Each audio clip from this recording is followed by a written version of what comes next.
Hey fellas, this is Vince Miller. Thank you so much for joining me. Our topic for today is this: how do you direct your desires? How do you direct the desires that you have as a man of God? Now, before we dive into that topic, I want to encourage you to go over to our website. That is beresolute.org, beresolute.org. All kinds of great resources for you over there that I think will help stir you on in your faith. One of them is the men's daily devotional, the men's Daily Devo. Right at the top of the page, you'll see a button that says Devo. I want to encourage you to click on that. You can sign up for a devotional that I do every single day in video, audio, and written format, so you can get it any way you want.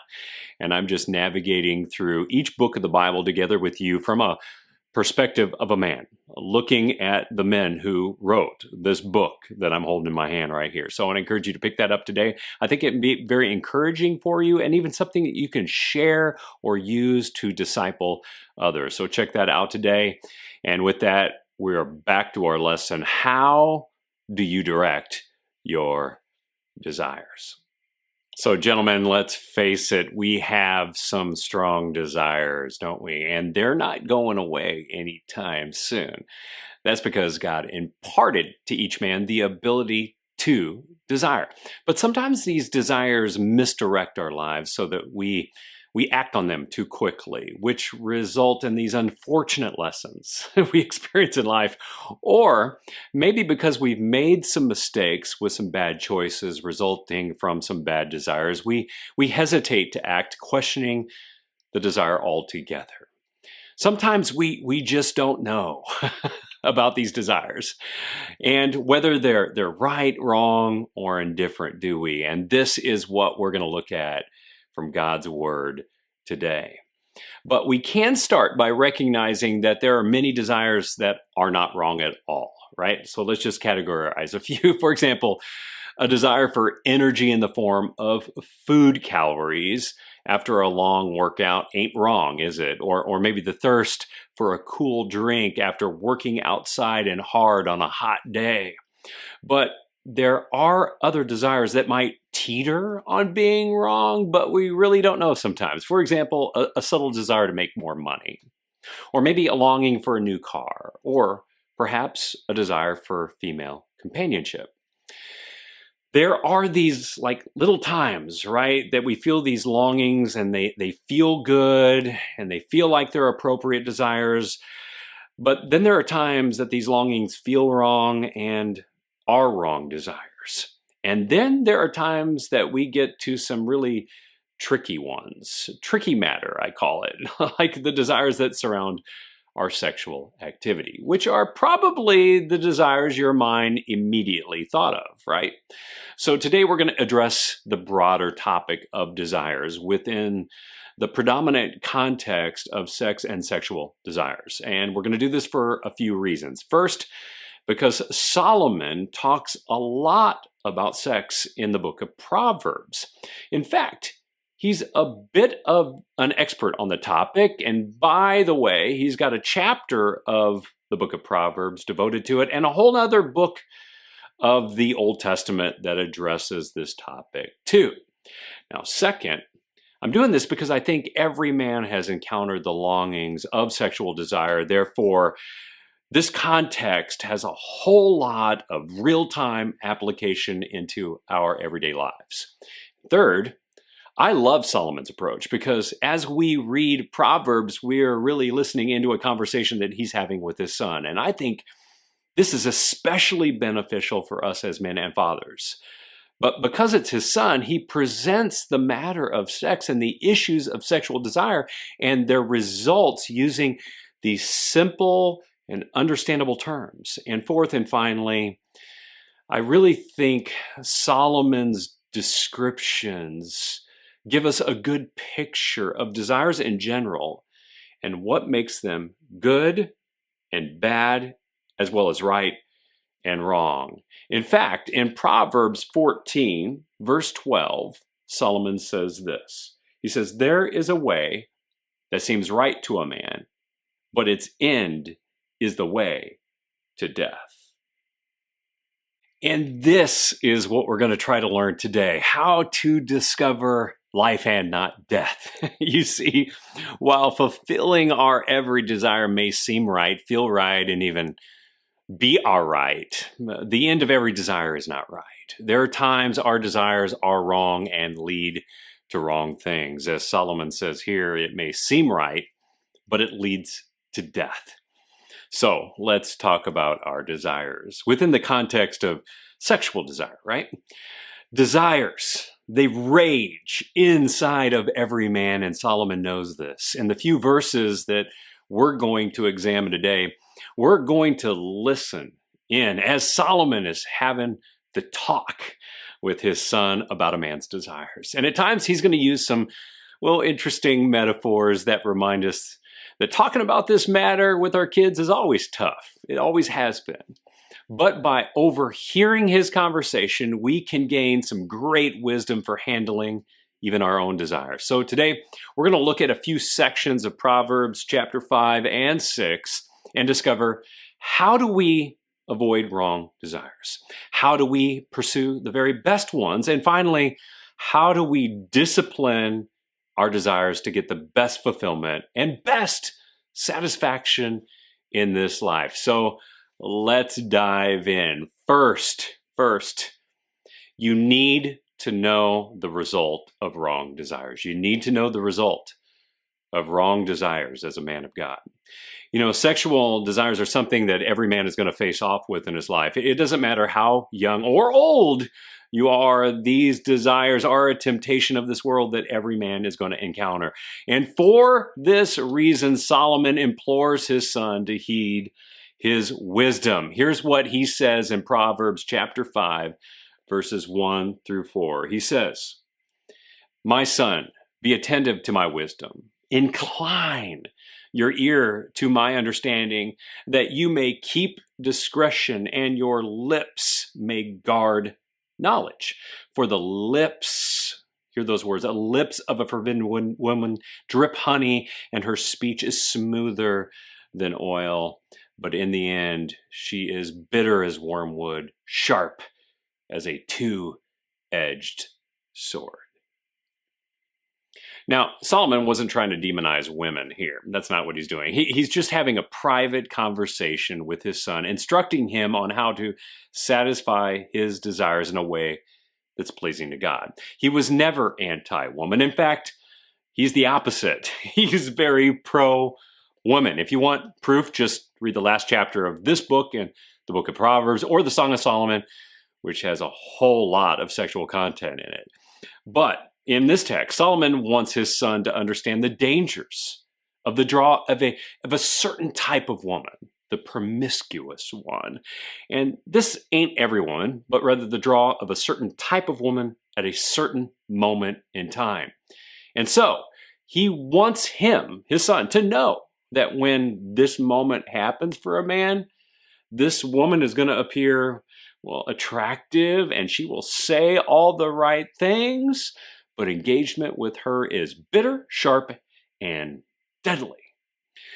I believe Solomon fairly warns his son here that both men and women have desires, and strong ones, so strong that sometimes the draw of those desires will seem impossible to resist. And if we're not attentive in these moments, our actions can get quickly out of control. So while God gave men and women desire, he wants our desires to be satisfied in the right way, God's way. Now, the great news is God's way is the best way. It's the most satisfying way. And the goal is to fulfill our desires his way, not fulfill our desires our way by doing something with someone who is forbidden and experiencing disastrous results. But notice the language here. Did you notice? He uses this descriptive language. That the desire is enticed by her lips that drip honey. He infers that when the desires call, they're sweet. Desire is delightful to our senses: sight, sound, touch, smell, and taste. In other words, they're presented in the most delightful way. And fellas, certain women know the desires we have. They know what we want. Sometimes they know what we want more than we do. And at times they sell sweet delight to our desires. And when they do, our desires ramp up even more, don't they? But before we get too quick to blame women, we too are culpable because we know what we want. So we sell these sweet desires to ourselves with thoughts of self-justification. And if we start down a road of self-justification, we will find that there are multiple sales associates selling to us what we know we already want. And then we get hooked. And then all that's left is the last step. Acting on what we have convinced ourselves we really want. But here's the danger. We learn from Solomon that when we let the lure of these ungodly desires control our actions, two things result. First, we discover the bitter and sharp and deadly consequences that Solomon warns about here. That a single moment of pleasure can cause a lifetime of pain and regret. Case in point, just turn back to how Solomon and his father and mother met, David and Bathsheba. Do you remember the result of that occurrence? Of course you do. Second, you'll also discover the experience is not as satisfying as you initially expected. Now, you will be momentarily physically satisfied. Let's recognize that as men. But it will be followed by an emptiness you didn't expect. What you thought would satisfy proves only to frustrate you, and then it fuels an unending quest for more. More of what you didn't get. True satisfaction. Thus, we learn the desire for what is forbidden might be alluring, but the action will always leave you empty, void, and completely unsatisfied. So I think Solomon's wisdom could be simplified to something like this. If it looks sweet, then play the tape forward and learn how sweet it really is before taking a bite. This is something we should do more often, men, when it comes to any desire. Just play the tape forward a little bit and test the desire before you act on it. And if we did, we might avoid learning so many of the lessons we have learned the hard way. Second, you need to pursue lasting pleasure. Pursue lasting, real pleasure.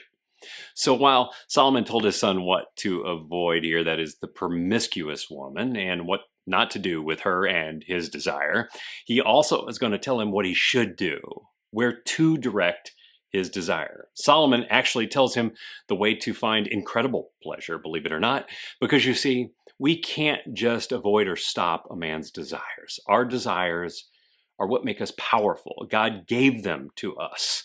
So God must want us to know things like fulfillment and satisfaction and pleasure that goes with these desires. And so Solomon gives the following wisdom to his son in Proverbs chapter 5, verses 15 through 19. He says, drink water from your own cistern. Euphemisms, right? Flowing water from your own well. Should your springs be scattered abroad, streams of water in the streets, let them be for yourself alone, and not for strangers with you. Let your fountain be blessed, and rejoice in the wife of your youth, a lovely deer, a graceful doe. Let her breasts fill you at all times with her delight, and be intoxicated always in her love. Now, the images that Solomon uses here might sound a bit dated, maybe, since we rarely compare women to jars and wells or prancing deer in our time. But still, he makes some critical points about pleasure. First, that a husband should enjoy his desire for his wife, and conversely, that a wife should enjoy her desire for her husband. Second, that there are some clear boundaries for their desire and how to act on them. In other words, while we have desires, we cannot pursue them with everyone, like strangers.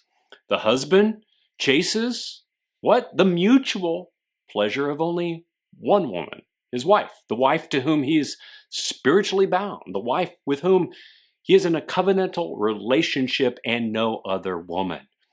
Third, a critical and final point here, is that they are free to be intoxicated with this pleasure. They're free to chase each other around the house naked if they want to their heart's delight. But the overall point is this: find true pleasure God's way. That's it. The greatest fulfillment and satisfaction and pleasure we will ever know is found only God's way. That's it. He's the one who designed mankind out of his pleasure. He created us with the ability to know pleasure. He gives us the freedom to explore our desires and act upon them as we actively search the earth for pleasure. But he wants us to pursue pleasure with the desires he put in us his way. Pursuing desires any other way is to pursue desire the wrong way. It's to settle for momentary physical pleasure that leads to displeasure. And no one wants that. What we want is perfect pleasure, and it can only be found pursuing God's desire his way. So maybe think about what needs to change in your pursuit of pleasure. Identify a place where you might be pursuing temporal pleasure. Invite the Spirit to expose that, and then name it, even call it out, and then determine to leave that old pleasure behind. You could even ask God to take away that pleasure if it's wrongly placed. Then direct your desires towards something more pleasurable, his desires done his way.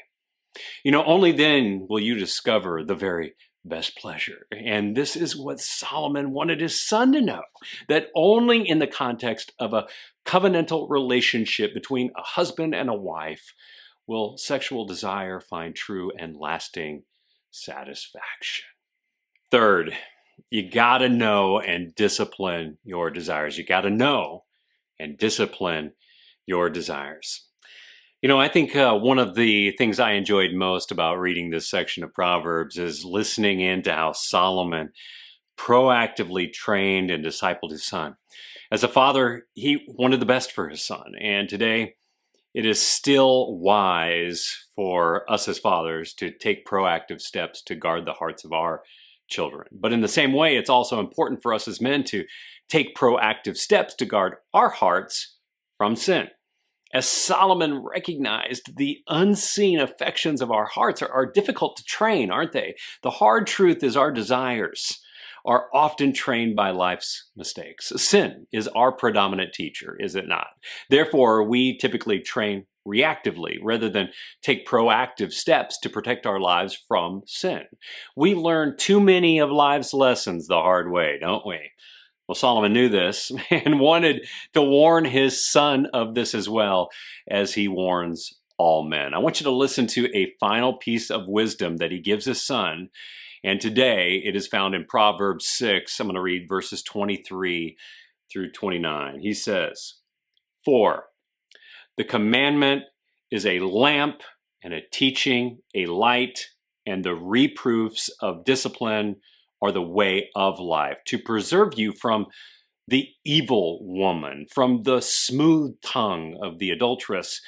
Do not desire her beauty in your heart, and do not let her capture you with her eyelashes, for the price of a prostitute is only a loaf of bread, but a married woman hunts down a precious life. Can a man carry fire next to his chest and his clothes and not be burned? Or can one walk on hot coals and his feet not be scorched? So is he who goes into his neighbor's wife. None who touches her will go unpunished." So in the text, Solomon walks his son through 4 steps that a man will take towards sexual sin. First, the first step is that sex is desirable to every man and it's attractive. Second, that there are certain women who know how to draw this out of a man. Third, that when all this happens, you're going to rationalize acting on it because, well, it's desirable and she's attractive. And fourth, the cost of indulging of it will burn you. And I think that we can sum up Solomon's advice by recommending to all men, fathers and sons, that when temptation strikes, just don't step through the process getting closer and closer to a flame that's going to burn you. Every step toward the flame of desire is going to sear and scorch and scar you forever, because desires rage like a fire in every man, and the lure of the heat is tempting. The heat of your desire, sexual or otherwise, will draw you in, so don't get closer to it. Run from it. Discipline your desires and avoid the burn of the flame. Don't take the next step when the heat is increasing. Move in the other direction. But you know what this requires of you? It requires proaction. It requires you making an advanced decision. It means we must decide right now, like literally right now, what we're going to do when we get to that moment in time. And armed with this knowledge, you'll know exactly what to do when the heat turns up. You're going to run. But only you can decide what the run should look like. But that's okay, because I think maybe you just decided, didn't you? Privately inside of the confines of your own mind, you probably thought something to yourself. And this is a definitive call to action at this point in our message. For a moment, I just want you to consider a desire that rages in you, that has an ungodly end. It could be a sexual temptation, that's fine, but it could be something else too, like it could be anger, or it could be greed, or it could be a lust for more.